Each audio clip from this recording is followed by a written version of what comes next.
All right, welcome. Today, we're going to cut through all the noise and lay out a clear strategic blueprint for learning AI and machine learning in 2026. This field is moving at lightning speed, so the way you learn has to evolve too. Let's get right into it. So this brings us to the big question, right? With all these new AI tools and models popping up what feels like every single day, how do you actually build a foundation that's gonna last? It's not just about what you learn, it's really all about how you learn it. And that's what we're gonna dive into. So here's our 5-part game plan. We'll start with the most important thing, your motivation. Then we'll get into the right mindset, what kinds of projects actually get you hired, how to specialize your skills, and finally, the technical roadmap of exactly what to learn. This is your path. Okay, first up is probably the most critical step, and honestly, it's the one most people just skip. You've got to define your why. Think of this as the anchor for your entire journey. I mean, we've all been there, haven't we? You start learning something new, and for the first few weeks, you're super excited. Everything feels manageable. But then, you hit that wall. The concepts get more abstract, they get tough, and that initial burst of motivation just starts to fizzle out. This is where your why becomes your superpower. Seriously, it's the fuel that's going to push you through those tough spots. When you're stuck on some complex algorithm, remembering your ultimate goal is what gets you across that barrier from just being a beginner to being a real practitioner. So what is your goal? Maybe you just want to feel more confident when people are throwing around AI buzzwords. Or maybe you want to land that dedicated AI job or switch careers entirely. It could even just be about beefing up your software engineering resume. Whatever it is, it just has to be clear. That's the key. All right, so once your goal is locked in, it's time to get the right mindset. You have to stop thinking like a student who's just trying to memorize facts and start thinking like an engineer who's there to solve problems. You know, this analogy is just perfect. You can watch 1,000 videos on how to cook, but you're not going to become a chef until you actually get in the kitchen, grab some ingredients, and start cooking. AI is exactly the same. Watching tutorials is fine, but it's not enough. You have to get your hands dirty and write some code. And here's the huge difference. A tutorial follower just copies and pastes. Sure, the code might run, but the learning is super shallow. A problem solver, on the other hand, understands why they chose a particular algorithm or why a certain evaluation metric makes sense. That's the massive gap between surface-level knowledge and deep, hireable skills.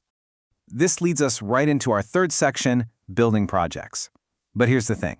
Not all projects are created equal. It's time to move beyond those simple practice exercises and start building things that really, truly matter. Let's just be real about this. A recruiter has seen 100 resumes with the same basic digit classifier on them. And while those projects are awesome for learning a concept, they do absolutely nothing to make you stand out from the pile.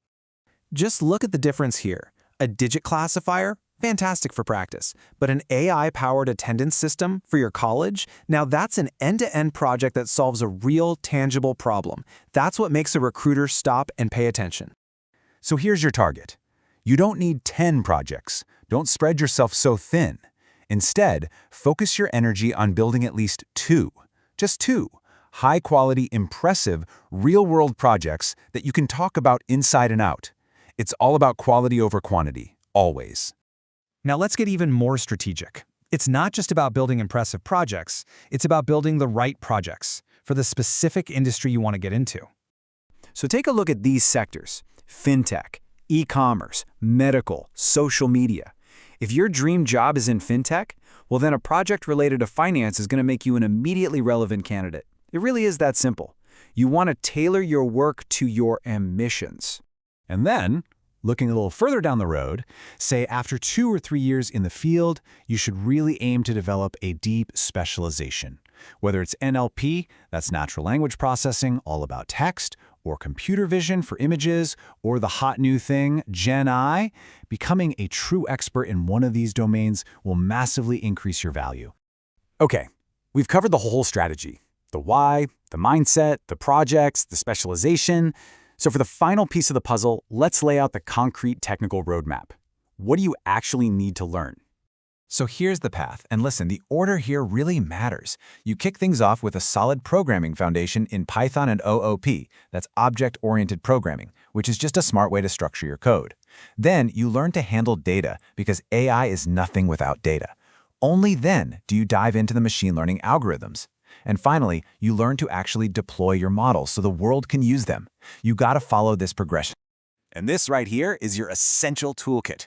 To wrangle data, you'll need to master libraries like NumPy and Pandas. For building the models themselves, you'll use frameworks like scikit-learn and PyTorch. And to round it all out, you need those supporting skills like SQL for databases, Git for managing your code, and understanding APIs for connecting to other cool services. These are pretty much non-negotiables. Now, for a quick dose of realism, this is not something you're going to master in a weekend boot camp. To build a truly solid foundation that covers all these topics, you should be prepared to invest at least 6 months of consistent, dedicated effort. So, be patient with yourself. This is a marathon, not a sprint. So, there you have it. You're a complete blueprint for 2026. We covered the strategy, the mindset, the technical path, the whole shebang. And if there's one single thing you take away from this, it's that having a clear strategy before you start coding is what really sets you up for success. So, you've got the plan. Now, what real-world problem are you going to solve first?